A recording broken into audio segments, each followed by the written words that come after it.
Hey, in this episode of Health Business Mastery, you're going to learn the best places to advertise supplements.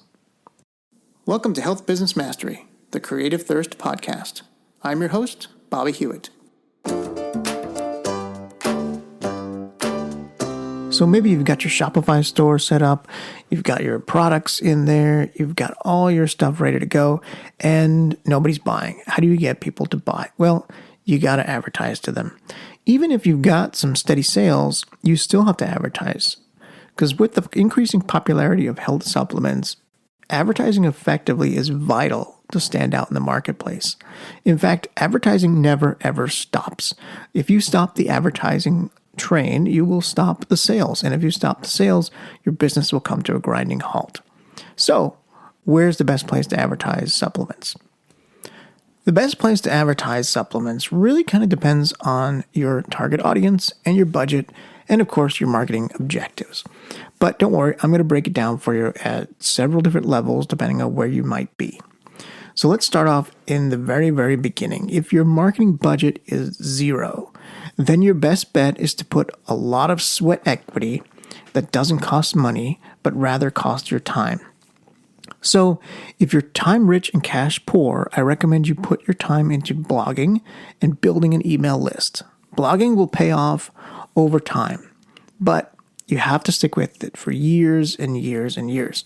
And as soon as you have a few people who sign up to your email list, even if it's just 10 people, start marketing your supplements to them.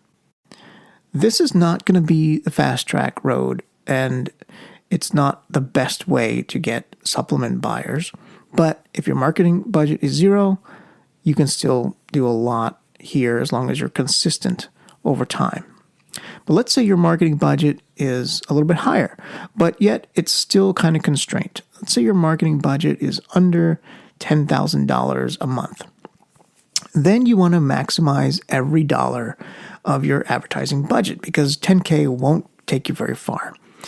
And if this is the case, I recommend you put every dollar into Google Ads and Google Shopping. So spread it out with $1,000 a month so you can adjust and make changes to not only the ads, but also the landing pages and the offer that you're driving the traffic to. How much does the product cost? You should focus on one product and one landing page and one traffic source for the entire 10 months of this exercise. Let's say your budget is 10 and you want to stretch it for 10 months. That's how I would do it. So limiting it to just one platform, one product, one landing page really is going to help you understand what works and what doesn't. Because over the course of these 10 months, you're going to be trying different things. You're going to be editing the page. You're going to be tweaking little things in the copy, in the offer, in the images, even in the ads. And it's going to take you a little while to learn how to use the ad platform. At this stage, I recommend Google Performance Max, Google Keywords, Google Shopping. Pick one of those and expand from there. But stay all within that Google platform, right? Don't go out to YouTube yet at this budget. The reason why I want you to stick here is because of the intent. The buyer intent is so much higher when they're searching for a specific solution. And because the intent is higher, you're likely to have better sales. Okay, let's say your marketing budget is over $10,000. So now you've got some buying power. You may have twice that amount or you may have 10 times that amount, but it really doesn't matter. In either case, you can now begin to add more traffic than just one specific traffic channel to the mix. So now you could go and add Facebook. You can go and add YouTube, right? But I would add them systematically. So there are a lot of platforms out there which you can advertise supplements. And really, most of the people are using media platforms like Facebook and Instagram. There's a lot of people using TikTok ads as well. And that's its own kind of animal. There's some TikTok really TikTok native buying experiences that are working. You advertise in TikTok, you take them right to a TikTok buying cart right within the TikTok platform, and they purchase there. It's working. It's kind of limited. It's pretty advanced. But if you do have the budget, you should definitely explore it. Facebook can be a little tricky because they have their own set of sort of requirements of what they don't and do like for supplements. And oftentimes they restrict you and they ban your account and they don't tell you why. And it's tough to get your account back. It's tied to Instagram, which is the same thing. If you're banned on Facebook, you're banned on Instagram. And what really works here is kind of that pattern interrupt, getting in front of the buyer because they're not really looking to buy anything. They're looking to be entertained on Facebook. So there are things you can do to mitigate that. One thing is video ads tend to work better than static image ads in the Facebook platform. But there are other places out there besides Facebook. There are lots of online health and wellness communities that you can engage with, like forums and discussion boards and online communities focused on health, wellness, and fitness. It really depends where your individual interests lie for your buyers, right? What aligns well with them? Where is your health niche? And where are those people online? There are plenty of subreddit threads for every health challenge where you can engage people and talk to people and learn that information. I wouldn't necessarily advertise on Reddit. The ads there or the market there is really much more sophisticated. And I would use that to just sort of contribute and learn and understand what the pain points are of the people. Because all of that is going to help you create a more effective advertising campaign. And there are plenty of places to create an advertising campaign. Another area is health and fitness influencers. So collaborating with influencers who really have a strong presence in the online health and fitness industry is a good way, or can be a good way, to promote your supplements to their followers. You're tapping into their existing credibility. Using influencers for supplements, however, can be pretty tricky because before you step into this minefield, you want to be sure you know that the influencer is going to work for you as far as sales, and you also want to be sure that the influencer is going to be a good influencer to work with. A lot of them are notoriously difficult to work with, and a lot of them just want to collect money for sending a link or sending a campaign or sending one video. And that's not really the best relationship with influencers. You want to have a longer term relationship with an influencer and go after multiple influencers. If the big influencers are too expensive, as they often are at this budget level, this is really for people that are $10K a month and beyond. But if you're under that, then you want to seek out some micro influencers, bundling a bunch of them together, 10, 20, 30 micro influencers. And for that kind of budget, you do need, I would say at least 10,000 per month. So in the previous phase, like you're doing 1,000 a month and you're gearing up. When you get to about 5,000 a month is kind of the sweet spot of where you want to be with your advertising spend. Now, there are big supplement companies out there. The successful ones are all doing well above that. Like I have some clients that are doing $1 million a day in ad spend. So you can get there and you will get there. And you have to get there if you want to take your supplement company and scale it with any sort of volume and size and sales. Don't be afraid of spending that much money. It's really spending money to keep buyers coming in, to keep the lifeblood of the business flowing. Okay, so if I haven't scared you away yet with that advertising budget, let's keep going. So let's start looking at non-specific online ad platforms. Not necessarily platforms, but other ways to advertise. So there are fitness and nutrition publications out there that are, print campaigns. And there's nothing wrong with those campaigns. I wouldn't start there. I would expand there after, going online with a media budget. But consider placing advertisements in magazines, journals, and even newsletters that really cater to fitness enthusiasts, athletes, individuals that are interested in nutrition and supplements. Anyone that sort of fits your sweet spot, right? It has to be the reader of those magazines and publications have to be the type of buyer that you're going after. Your supplement has to provide a solution to the type of problem that they have. And I would also consider sponsoring some podcasts with some paid ads here as well. So just like you're listening to this podcast, right? There are people that listen to health podcasts all the time that get really more into, we're into marketing here, but other health podcasts, the majority of health podcasts are those talking about conditions and how to stay healthy and what to eat, what to take, what kind of supplements. So those podcasts are attracting people that are interested in that topic who are very likely taking supplements already. And oftentimes the price of advertising on those podcasts are a lot cheaper than advertising in Google and Facebook. It is a slower medium. You're not going to scale it as big as quickly. It's going to be difficult to do that. The other thing you can do is become a guest on a podcast and talk about your supplements. That's also a slower road, but it does work. Both of those strategies are great when you're first starting out because one, you're leveraging more sweat equity where it's not costing you much to be a guest, if anything at all. And another is you can put that budget towards podcasting or podcast advertising as long as it's targeted and specific. It's harder to measure.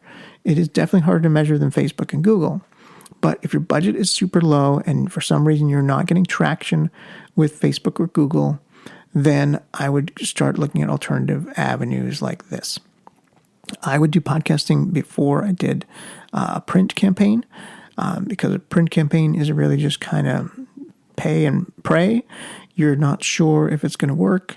You're not sure with anything, quite honestly. But the paid campaign is the lifespan is very quick, right? It's printed, it's out there. Maybe it lasts a month, maybe 3 months. People stick around and hold on to the magazine, look at it later, but you're not going to get residual sales. Whereas a podcast, you're going to get residual sales that people are going to be listening to that podcast over a longer period of time as new people come in.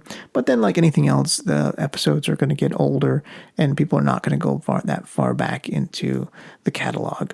So it's a constant sort of churn thing. In advertising, there's nothing that is set it and forget it that works forever.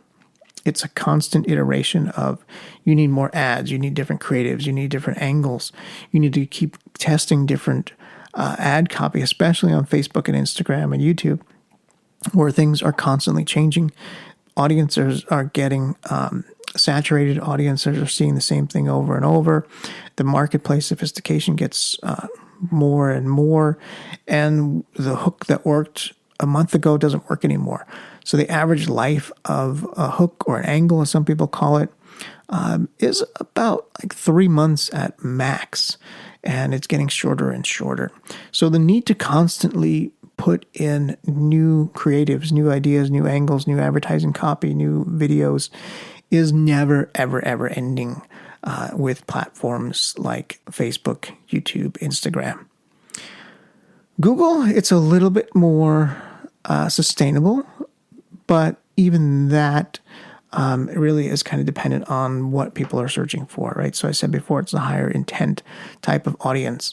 But if the popularity goes down for a specific condition or a specific ingredient, or you can't compete with the price of advertising, or if your competitors are undercutting you on price for the bottles, then it's going to be hard to sustain that.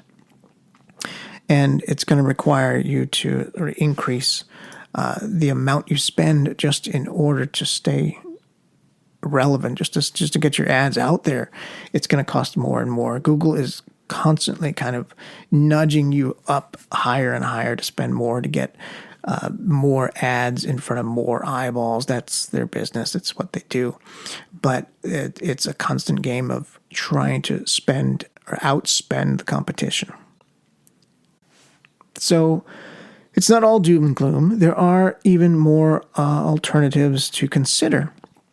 For example, looking into health professionals and nutritionists. So reaching out to them individually, doing a Google search, I would start there. I mean, even start on LinkedIn and look for people in your area, or even just people in your area of health niche that your supplements provide, and collaborate with these healthcare professionals. It's going to be a lot more difficult to get a doctor to help you than it is to get a nutritionist or a wellness coach or a chiropractor. So you want to approach these people. First, you want to reach out to them online. You can certainly call them also. You can certainly pay them a visit if they are local to you. But really establishing that relationship, establishing that rapport first, understanding what their needs are first, where their challenges are, and then helping them sort of increase their business, right? They can become an affiliate sales rep for you. You can sell them your supplements on consignment. And if they don't sell in their offices or to their clients, they don't pay you. And there are lots of creative ways you can work with these types of people. You can just sell them in bulk at a huge discount, right? 50 to 80% off, whatever your margins will allow. And then that nutritionist or healthcare provider can then sell to their customers. But you also want to treat this relationship just like any other affiliate relationship. It's not simply about sort of giving them the bottles or giving them the deal or giving them commission on every sale, because they are not really in business to sell your supplements. They're in business to provide nutrition information and health information to their clients. So you have to make it easy for them to market your supplements. You have to provide them with the materials they need. It might be a print material. It might be a brochure. It might be a series of email copy that they can send out to their email list on your behalf. Making it super, super easy is the key so that they don't have to do any work. So here you go. Here's the email. You send these 3 emails. Here's the subject line. Here's all the copy. Here's the links. Here's everything you need to do. You just need to execute it. And if they have an email list of a few hundred people, gathering a bunch of those people together, you can easily get, 2, 3, 4,000 people by bundling a bunch of health professionals together who have really small email lists. Again, this is something that I would do if I were in the beginner stage of selling supplements. If you have the budget, obviously budget solves a lot of problems. Advertising budget solves everything. So it's really a different case if you have the budget versus if you don't. You can also try local advertising. You can try going to health fairs. You can try going to farmers markets. You're going to need a few things that you normally wouldn't need to sell supplements, right? You're going to need a table. You're going to need a sign. You're going to need chairs. You're going to need maybe a little pavilion tent above you to keep the sun off your back the whole day. But it's a great place to get user information or buyer information, really understanding the objections when someone comes up to your table to look at your supplements. Understanding their objections of why they didn't buy is almost more valuable than anything else here. And it's pretty cost effective. It's not that much to rent a table at those types of places. You can also look at trade shows and health expos, right? The next step up from those farmers markets is health expos, industry events where you can showcase your supplements, connect with potential customers, and really also network with industry professionals. There's a few of them around that may be too big for the initial startup, and people that go to these specific ones are typically looking to get into stores, get their supplements sold in stores.